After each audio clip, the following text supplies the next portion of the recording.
महाकुंभ में सुरक्षा व्यवस्था जितनी हाईटेक की जा रही है, उतना ही परंपरागत तरीके से भी सुरक्षा व्यवस्था को संभाला जा रहा है। कई नस्ल के यहाँ पर घोड़े मंगाए गए हैं, मारवाड़ी, काठियावाड़ी से लेकर के इसमें इंग्लैंड और अमेरिका के घोड़े भी शामिल है। अस्तबल में इनका प्रशिक्षण चल रहा है और इसी प्रशिक्षण के साथ साथ जो पुलिसकर्मी है उन्हें भी प्रशिक्षित किया जा रहा है कि जब क्राउड मैनेजमेंट के लिए वो उतरे, भीड़ को किस तरीके से काबू करना है, अगर कोई अनहोनी हो जाती है तो वहाँ से किसी भी व्यक्ति को सुरक्षित तरीके से कैसे हॉस्पिटल तक पहुँचाना है। ये तमाम ऐसी बातें होंगी जिसका खास ख्याल पूरे मेले के दौरान रखा जाएगा। अब आपको ये भी बताते हैं कि करोड़ों श्रद्धालुओं के कुंभ पहुंचने की राह सुगम बनाने के लिए तैनात रहने वाली माउंटेड पुलिस, उसके साथी घोड़े कितने खास हैं। दुनिया के सबसे बड़े धार्मिक, आध्यात्मिक, सांस्कृतिक समागम महाकुंभ 2025 को दिव्य, भव्य और नव्य बनाने की दिशा में अग्निशमन विभाग भी हाईटेक हो गया है। मेला क्षेत्र में हाईटेक इक्विपमेंट, क्विक रिस्पांस टीमें जीरो फायर कॉन्सेप्ट के साथ अलर्ट मोड पर तैनात हो गई हैं। महाकुंभ नगर के कुल 25 सेक्टर में 56 फायर स्टेशन बनाए गए हैं। इतना ही नहीं, 26 पुलिस चौकी के साथ ही जीरो फायर थीम पर काम हो रहा है। जो रिहर्सल था वो इसीलिए था कि अगर कोई ऐसी घटना हमको मेला क्षेत्र में दिखाई पड़ जाती है तो क्या हमारे जवान, हमारी मशीनें और हमारे लोग तैयार हैं और ऐसी स्थिति में हम क्या कार्रवाई कर सकते हैं, उसी का एक छोटा सा ये डेमोस्ट्रेशन हम लोगों ने किया और प्रशिक्षण भी एक तरह से समझ लीजिए किया गया। हमारे पास 3 टीमें थीं। एक तो टीम वो थी जो कैजुअलिटी निकालने के लिए BH सेट पहनकर अंदर गई थी, आपने देखा।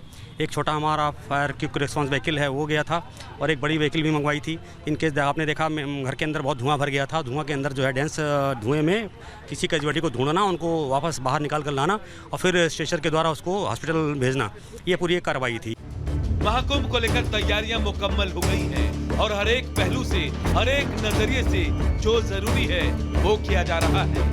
यूपी पुलिस के तरफ से हर श्रद्धालुओं को आने जाने में कोई परेशानी ना हो, इसका भी खास ख्याल रखा जा रहा है। वहीं सुरक्षा के लिहाज से हर लेटेस्ट तकनीक और इक्विपमेंट को भी मुहैया कराया जा रहा है। इस बार मैन पावर के साथ साथ जो तकनीक के बेहतर उपयोग से सुविधाएं देने का है, जिसमें CCTV कैमरा है, हमारे ड्रोन का सिस्टम है, टीथर ड्रोन है।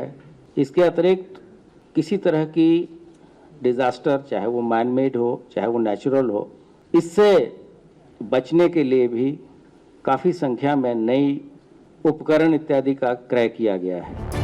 सबसे बड़े आध्यात्मिक समागम महाकुंभ 2025 को भव्य और दिव्य बनाने के लिए यूपी सरकार और यूपी पुलिस कमर कस चुकी है, जिसकी वानगी इनकी तैयारियों में भी साफ देखी जा सकती है। इन तैयारियों का एक ही मकसद है और वो है सुरक्षित और व्यवस्थित Mahakumbh. Bureau report, Republic Bharat.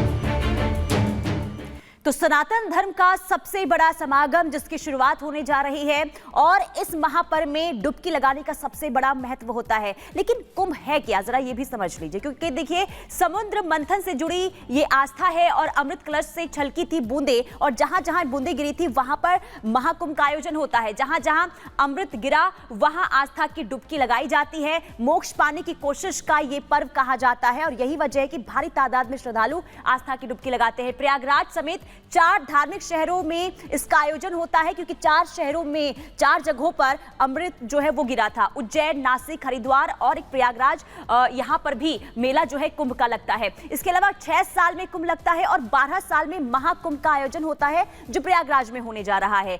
तो साधु संतों के 13 अखाड़े यहाँ पर पहुंचते हैं और अखाड़ों का काफी खास महत्व होता है। पहले 4 थे, बाद में 13 अखाड़े को मान्यता दी गई है। किन्नर अखाड़े की अगर हम बात करें तो पहले मान्यता नहीं थी, लेकिन अब मान्यता दे दी गई है। 3 तरह के अखाड़े इसमें होते हैं, शैव, वैष्णव और उदासीन अखाड़े इसमें होते हैं। और वैष्णव अखाड़े विष्णु के उपासक होते हैं। इसके अलावा उदासीन अखाड़े की बात करें तो गुरु नानक का ये भक्त होते हैं, उनके भक्त कहे जाते हैं। आचार्य महामंडलेश्वर कहलाते हैं ये। और इसी के साथ इस बार 6 बार यानी कि कुल स्नान जो है वो होने वाला है। 3 शाही स्नान, 3 मुख्य स्नान होगा। वहीं 13 जनवरी से 26 फरवरी तक आयोजन ये होने वाला है और इसी को लेकर प्रयागराज में इस वक्त महा तैयारी चलती हुई नजर आ रही है। और चलिए अब खबरों में आगे बढ़ते हैं, बात करेंगे राजस्थान की। राजस्थान से कुछ दिनों पहले खबर सामने आई थी जहां बोरवेल में एक बच्चा गिरा था और उसके बाद उसकी जान चली गई थी। एक और ऐसा ही मामला सामने है राजस्थान के कोटपुतली से, जहां पर एक 3 साल की बच्ची 150 फीट गहरे बोरवेल में गिर गई है। अभी तक उसको बचाने की कोशिश की जा रही, रेस्क्यू ऑपरेशन लगातार जारी है। रिपोर्ट आप देखिए।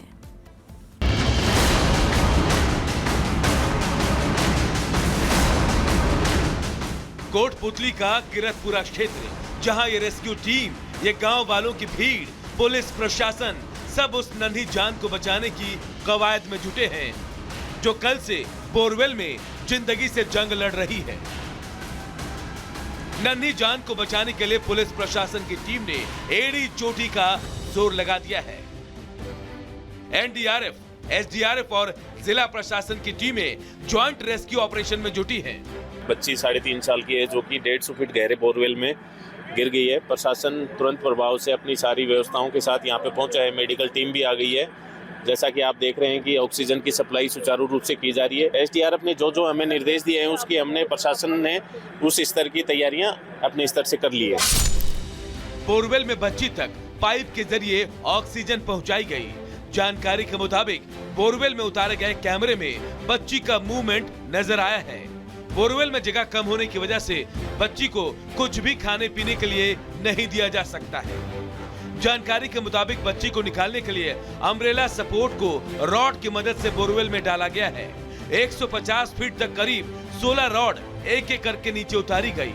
बच्ची को बाहर निकालने के दूसरे उपायों पर भी विचार किया जा रहा है। बच्ची जहां बोरवेल में जिंदगी और मौत की जंग लड़ रही है, वहीं बाहर परिजनों की सांस बच्ची में अटकी है। बच्ची के सकुशल बाहर आने के इंतजार में उनकी आंखें पथरा गई है। बोरवेल तो खाली था, सुबह ही पाइप निकाले थे इसके ऊपर, एक वो टप रखा था, वो टप को उठा के गिर गई खेलती खेलती। आसपास के गांव के करीब 400 ग्रामीण मौके पर रुके हैं। सर्दी के इस मौसम में शाम में ही लोग खाना खाकर सोने की तैयारी करने लग जाते हैं, लेकिन सोमवार गांव में चूल्हा नहीं जला, किसी ने खाना नहीं खाया। सबको नन्ही जान की चिंता सता रही है। वहीं बीजेपी नेता हंसराज ने कहा कि बच्ची के रेस्क्यू के लिए हर संभव कोशिश की जा रही है। दिक्कत नहीं है, थोड़ी सी देर में ही हम इसको निकालने की पूरी कोशिश करेंगे। अब परमात्मा से यही कृपा है कि सकुशल निकले बच्ची। जानकारी के मुताबिक 3 साल की चेतना का खेलते समय पैर फिसला और वो बोरवेल में जा गिरी।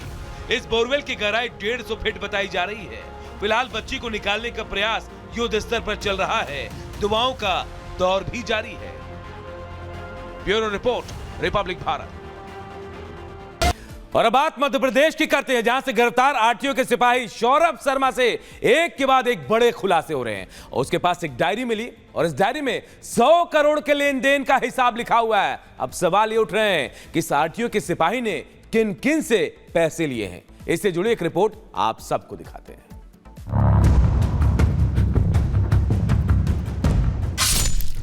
धन कुबेर सिपाही, 100 करोड़ की उगाही। 3 एजेंसियों की जांच, डायरी उगली राज। कई आरटीओ के नाम, जात से होगा साफ।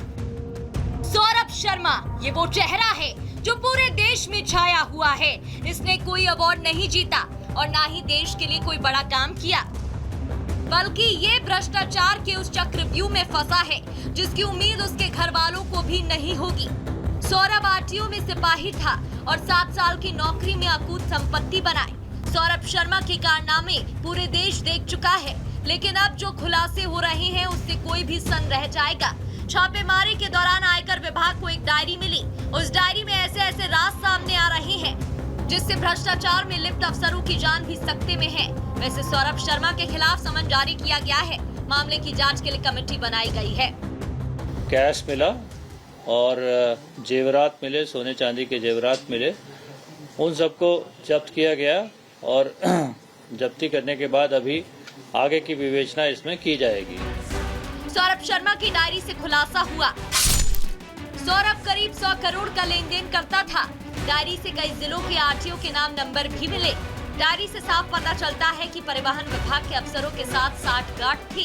इतना ही नहीं, DRS के बाद भी सौरभ को RTO पैसे भेजा करता था। अब इस मामले में परिवहन विभाग के आला अफसरों की भूमिका पर सवाल खड़े हो रहे हैं।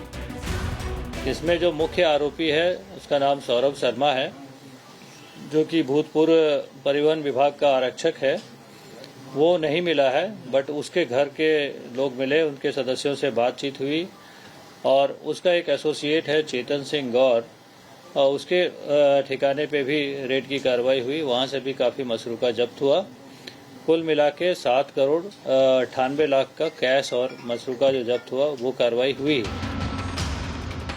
गुरुवार को सौरभ के ठिकानों से 52 किलो सोना और 10 करोड़ कैश के साथ एक इनोवा कार जब्त की गई थी। लेकिन सवाल उठ रहे हैं कि क्या सौरभ को छापे की जानकारी पहले से थी? क्या सौरभ ने मौका देखकर पैसों को ठिकाने लगा दिया? फिलहाल जांच जारी है। ऐसे में साफ है कि आने वाले दिनों में सौरभ मामले में अभी और खुलासे होना बाकी है। Bureau report, Republic Bharat. अब बात रामपुर की करते हैं, जहां एक दिल दहला देने वाली घटना सामने आई है। यहां एक विद्युत कर्मचारी की करंट लगने से जान चली गई। देखिए 1 मिनट की रिपोर्ट। बिजली की हाई टेंशन ग्रिड वाली पोल पर उल्टा लटकता ये शख्स विद्युत विभाग का कर्मचारी है, जो रामपुर के स्वार कोतवाली क्षेत्र के मानपुर गांव में बिजली के खंभे पर चढ़ा। लेकिन इस दौरान बिजली नहीं काटी गई और वो करंट की चपेट में आ गया। आरोप ये है कि विद्युत विभाग और ठेकेदार की लापरवाही के चलते विद्युत कर्मचारी को करंट लगा और वो बिजली की तारों से चिपक कर पोल पर उल्टा लटक गया। तस्वीरों में साफ तौर पर देखा जा सकता है कि बिजली के खंभे से चिपका शख्स किस तरह से उल्टा लटका है। बिजली के करंट की वजह से शख्स करीब 10 मिनट तक तारों में चिपका रहा। इस दौरान उसके कपड़ों में आग लग गई, जिससे वो बुरी तरह से झुलस गया। तारों से चिपककर बिजली के पोल पर उल्टा लटककर विद्युत कर्मचारी चीखता रहा, चिल्लाता रहा, जिसके बाद ग्रामीणों ने सीढ़ी लगाकर बिजली कर्मचारी को खंभे से नीचे उतारा। लेकिन तब तक बिजली के करंट की वजह से वो बुरी तरह से झुलस गया और करीब मरणासन अवस्था में पहुंच गया, जिसके बाद गंभीर हालत में उसे उत्तराखंड के बाजपुर में इलाज के लिए अस्पताल में भर्ती कराया गया। Bureau report, Republic Bharat.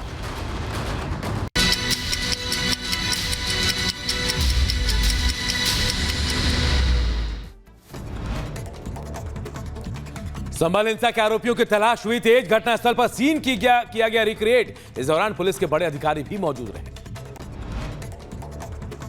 संभल की तरह जौनपुर में मिला मंदिर। शहर के शाकी पुल के नीचे काली मंदिर मिलने से स्थानीय लोगों ने पूजा पाठ शुरू की। फिल्म निर्माता श्याम बेनेगल का 90 साल की उम्र में निधन। चोट लगने के बाद 2 दिन कोमा में थे। श्याम बेनेगल जी के निधन पर प्रधानमंत्री नरेंद्र मोदी ने जताया दुख। पोस्ट कर लिखा, उनके काम को विभिन्न क्षेत्रों के लोग हमेशा सराहते रहेंगे। बजट पर विचार जानने के लिए अर्थशास्त्रियों और विशेषज्ञों से मिलेंगे पीएम मोदी। केंद्रीय वित्त मंत्री निर्मला सीतारमण 1 फरवरी को बजट करेंगी पेश। सीएम योगी आदित्यनाथ का बयान, कहा महाकुंभ की सुरक्षा से नहीं हो खिलवाड़, माफिया के गुर्गों पर भी कार्रवाई करें। अल्लू अर्जुन के खिलाफ हैदराबाद पुलिस ने जारी किया एक और नोटिस। आज सुबह 11 बजे पूछताछ के लिए बुलाया। मैनपुरी में मामूली कहासुनी पर बाइक सवार अभियुक्तों ने की फायरिंग। ग्रामीणों ने घेर कर फायरिंग करने वाले दोनों अभियुक्तों को पकड़ा। संभल पुलिस का बड़ा एक्शन। पुलिस ने 6 सुपारी किलर्स को किया गिरफ्तार। प्रधान की हत्या की सुपारी लेने का आरोप है।